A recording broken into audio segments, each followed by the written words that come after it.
আমি অরুণ খুনের তরুণ, আমি বিধির দরে প্রহারী। কি সাংঘাতিক কাণ্ড!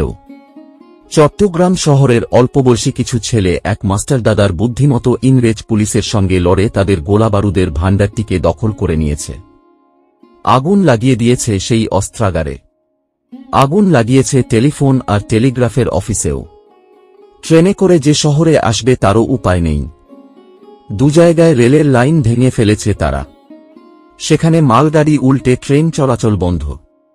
চট্টগ্রাম ইংরেজ শাসন থেকে মুক্ত, এমন এক ঘোষণা করেছে সেই ছেলের দল। ওরা পুড়িয়ে দিয়েছে ইংরেজ পুলিশ ঘাঁটিতে উঠতে থাকা ব্রিটিশ পতাকা ইউনিয়ন জ্যাক। সেখানে উঠছে স্বাধীন ভারতের পতাকা। ভারতবর্ষ শাসন করতে এসে ইংরেজরা বোধহয় এমন মারের আগে কমি খেয়েছে। তারা মনের সুখে রাজ্যপাট চালিয়েছে এতদিন। ভারতবাসী দিনের পর দিন খেটে গেছে, আর সেই খাটুনির ফল ভোগ করেছে সাদা চামড়ার ইংরেজরা। প্রতিবাদ করতে গেলেই এদেশের মানুষের কপালে জুটেছে অত্যাচার। এদেশে রাজত্ব করতে এসে তাদের স্পর্ধা একেবারে আকাশ ছুঁয়েছে। কোনো কোনো প্রতিষ্ঠানে সাদা চামড়ার লোক ছাড়া অন্য কারো ঢোকার অনুমতি নেই। রেস্তোরাঁর গায়ে নোটিশ ঝুলছে কালো চামড়ার লোক এবং কুকুরের প্রবেশ নিষেধ। এমন অন্যায় বেশিদিন চলে না। প্রতিবাদ হবেই, প্রতিরোধ গড়ে উঠবেই।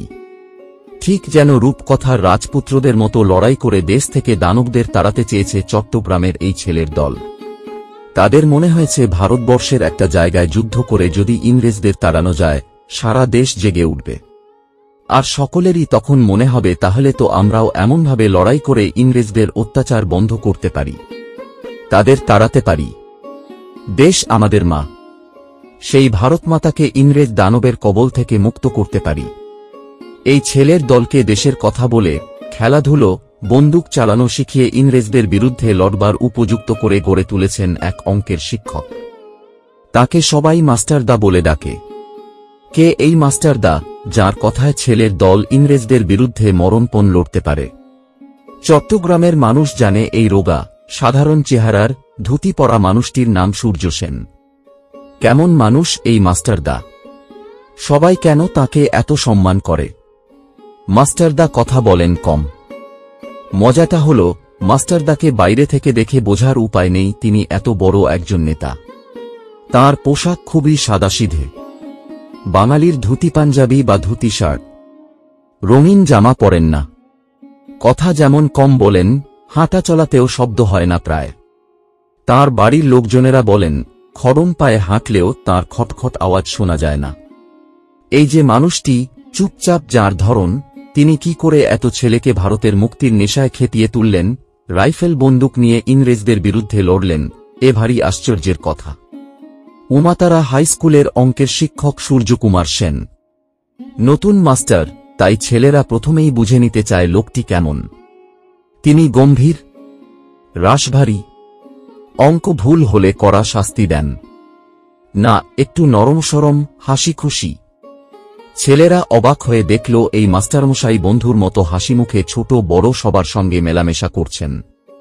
খুবই সহজ, সাধারণ মানুষ, কিন্তু ঠকাবার উপায় নেই। তাঁর চোখের দিকে তাকালে কিছু লুকোনো যায় না। তখনও তো সেরকমভাবে তাঁর নাম চারিদিকে ছড়িয়ে পড়েনি। তবু সেদিন ছাত্রদের মনে হয়েছিল এ মানুষটি অন্যরকম। তাঁর কথামতো ছাত্ররা ভোর 4টের সময় ঘুম থেকে উঠে ময়দানে গিয়ে ব্যায়াম করত, সংস্কৃত স্তোত্র আবৃত্তি করত। কোনো দিন ভোরবেলায় ছাত্ররা দেওয়ানজির পুকুর পাড়ে তাদের প্রিয় অঙ্কের মাস্টারের মেস বাড়িতে পৌঁছে গেলে দেখত তিনি অনেক আগেই উঠে রামকৃষ্ণ স্তোত্র গান করছেন। রামকৃষ্ণ বিবেকানন্দই ছিলেন তাঁর আদর্শ পুরুষ। ছেলেদেরও তিনি এই দুই মনীষীর ভক্তি ত্যাগ তেজস্বিতার আদর্শে গড়তে চেয়েছিলেন।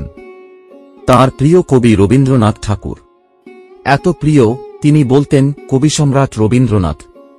শুধু বলা নয়, রবীন্দ্রনাথের বহু কবিতা ছিল তাঁর মুখস্থ। পরে জালালাবাদের পাহাড়ে লড়াইয়ের আগেও রবীন্দ্রনাথের গান, কবিতা শুনেছেন তিনি।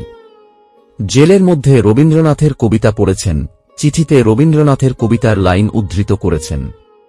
সাথীদের তাঁর কবিতা পড়তে অনুরোধ করে বলেছেন, রবীন্দ্রনাথ আমাদের ভারতবর্ষের এক মস্ত বড় সম্পদ। তবে উমাতারা স্কুলের ছাত্ররা সেদিন অঙ্কের শিক্ষক সূর্যকুমার সেনকে একটু অন্য নজরে দেখলেও বুঝতেই পারেনি এই মানুষটি একদিন শক্তিশালী ইংরেজের বিরুদ্ধে লড়বেন। 3 দিনের জন্য হলেও চট্টগ্রামকে বিদেশি শাসন মুক্ত করবেন। ভিডিও শেষে ধন্যবাদ জানাই তথ্য সংগ্রাহক প্রকাশ রায়কে। আর আজকের অনুষ্ঠান কেমন লাগলো অবশ্যই কমেন্ট বক্সে লিখুন। ধন্যবাদ।